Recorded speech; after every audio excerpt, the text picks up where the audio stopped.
Hi friends, Telangana famous అయినటువంటి సర్వపిండి ఎలా చేసుకోవాలో చూపిస్తానండి. ఫస్ట్ ఆఫ్ ఆల్ మన ఊర్లో ఉన్నప్పుడు చేసుకొని తినే టేస్ట్ అంటే మనం డ్యూటీ పర్పస్‌లా ఆర్ మన ఎడ్యుకేషన్ పర్పస్‌లా వేరే రాష్ట్రాలకు, వేరే కంట్రీస్‌కి వెళ్ళినప్పుడు మనకిష్టమైన ఈ ఫుడ్‌ని మిస్ అయితున్నాం అన్న స్టేజ్‌లో గనుక మనం చేసుకొని తిన్నామనుకోండి, ఆ టేస్ట్ అయితే ఇంకా చెప్పనవసరం లేదు. వేరే లెవెల్ ఉంటది.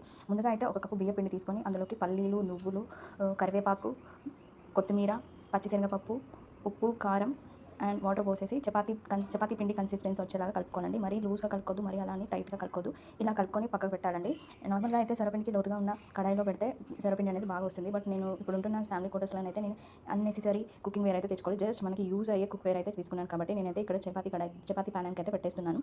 చపాతీ ప్యాన్‌కి ఆయిల్ పోసి మనం తీసుకున్న కొంచెం పిండిని ఇలా స్ప్రెడ్ చేసి హోల్స్ పెట్టి ఆ హోల్స్‌లలో ఆయిల్ పోస్తే ఈవెన్‌గా కాలుతుందండి. మనకి కరెక్ట్‌గా మరీ మాడకూడదు, అలా అని చెప్పి మరీ పిండిలాగా ఉండకూడదండి. ఇలా కనుక మనం కాల్చుకున్నాం అనుకో టేస్ట్ బాగుంటుంది. ఈరోజైతే క్లైమేట్ చాలా కూల్‌గా ఉంది. అందుకనే మేమైతే ఇది చేసుకున్నాము. మీకు నచ్చితే మీరు కూడా చేసుకోండి. Please subscribe.